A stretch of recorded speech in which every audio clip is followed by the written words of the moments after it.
कहानी की इब्तिदा एक एक्सप्लोरर्स के ग्रुप से होती है जो जनूबी अटलांटिक समंदर के दरमियान मौजूद होते हैं। इस जहाज पर डेविड नामी एक वेदर ऑफिसर था जो मौसम की सूरत हाल रिकॉर्ड करता था। ये लोग एक ऐसे जजीरे की तरफ जा रहे थे जो समंदर के बीच वाक़ था। हुकूमत ने डेविड को वहां इसलिए भेजा था ताकि वो इस जजीरे के बदलते मौसम का मुशाहिदा कर सके। डेविड को तकरीबन 1 साल तक वहां रहना था।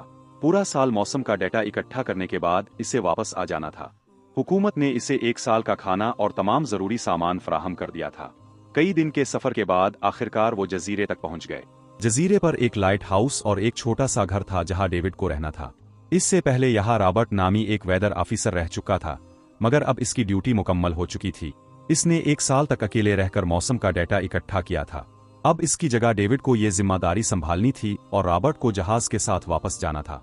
लेकिन जब टीम ने घर का जायजा लिया तो सब हैरान रह गए क्योंकि वहां किसी इंसान का कोई निशान नहीं था। रॉबर्ट का सारा सामान बिखरा हुआ पड़ा था। इसके बाद कप्तान और डेविड ने सोचा कि शायद लाइट हाउस में कोई हो। दोनों फौरन लाइट हाउस की तरफ बढ़े और वहां एक अजीब मंजर देखा। पूरा लाइट हाउस नुकीली लकड़ियों से घिरा हुआ था, जैसे किसी ने जानबूझकर इसे कैद कर रखा हो। उन्होंने दरवाजा कई बार खटखटाया मगर अंदर से कोई जवाब न आया। अंदर उन्हें एक आदमी मिला जिसका नाम गिरविनर था। जब उन्होंने रॉबर्ट के बारे में पूछा तो इसने कहा कि वो मर चुका है। वो समंदर की तरफ गया था और कभी वापस नहीं आया।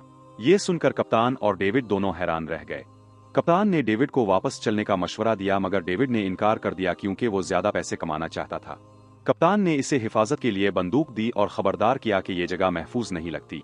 कप्तान के जाने के बाद डेविड ने घर को रहने के काबिल बनाया। रात को इसे एक दराज में रॉबर्ट की डायरी मिली जिसमें जजीरे और एक पुरस्कार मखलूक के बारे में अधूरी बातें लिखी थीं। अजीब जानवरों के खाके बने थे और एक सफ़े पर रॉबर्ट की बीवी की तस्वीर लगी थी। अगली सुबह इसने काम शुरू किया मगर समंदर के करीब अजीब पत्थरों और खौलों के नमूने देखे। इसे शक हुआ कि ये गिरविनर ने किए हैं। बाद में दूरबीन से इसने गिरविनर के साथ एक और इंसान को देखा जो फौरन गायब हो गया। रात को दरवाजे पर दस्तक हुई, फिर एक गैर इंसानी आवाज सुनाई दी और एक अजीब मखलूक का हाथ अंदर आने लगा। खौफजदा होकर डेविड तहखाने में छप गया। मखलूक ने इसे देख लिया और हमला किया मगर डेविड ने चाकू से इसकी आंख जख्मी कर दी। वो चीखती हुई भाग गई। अगली सुबह डेविड ने गैर इंसानी कदमों के निशान देखे जो समंदर में जाकर खत्म हो जाते थे। अब इसे समझ आ गया कि लाइट हाउस के गिर्द नुकीली लकड़ियां क्यों थीं। वो गिरविनर के पास पनाह लेने गया मगर इसने इनकार कर दिया। मजबूरना डेविड ने अपना घर महफूज बनाने की कोशिश की, आग का इंतजाम किया और एक पुरानी बंदूक भी मिली। रात को कई मखलूकात ने हमला किया। डेविड ने फायरिंग की और आग लगाकर उन्हें भगा दिया मगर इसका घर जल गया। अब इसके पास लाइट हाउस के सिवा कोई चारा नहीं था। बाद में इसे मालूम हुआ कि एक मखलूक गिरविनर की मुहाफिज थी। गिरविनर ने बताया कि इसने एक बार इसकी जान बचाई थी और तब से वो इसके साथ रहती है, मगर वो इस पर जुल्म करता था। यही वजह थी कि दूसरी मखलूकात इससे बचाने आती थीं। वक्त गुजरता गया, लड़ाइयाँ होती रहे।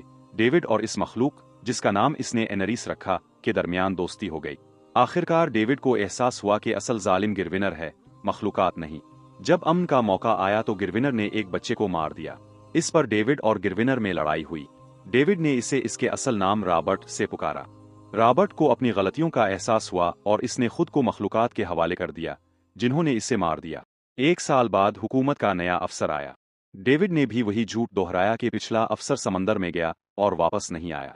सब ने समझा कि डेविड ही गिरविनर है। डेविड ने वजाहत नहीं की क्योंकि अब वो भी इस जजीरे को छोड़ना नहीं चाहता था। एनरीस अपने खानदान के साथ आज़ाद और खुश थी। और इसी के साथ ये कहानी खत्म होती है। ऐरी दोस्तों, अगर आपको ये वीडियो पसंद आई हो तो लाइक करें और चैनल को जरूर सब्सक्राइब करें। अगर आप चाहते हैं कि हम आपके लिए इस वीडियो का पार्ट 2 बनाएं तो कमेंट में जरूर बताएं।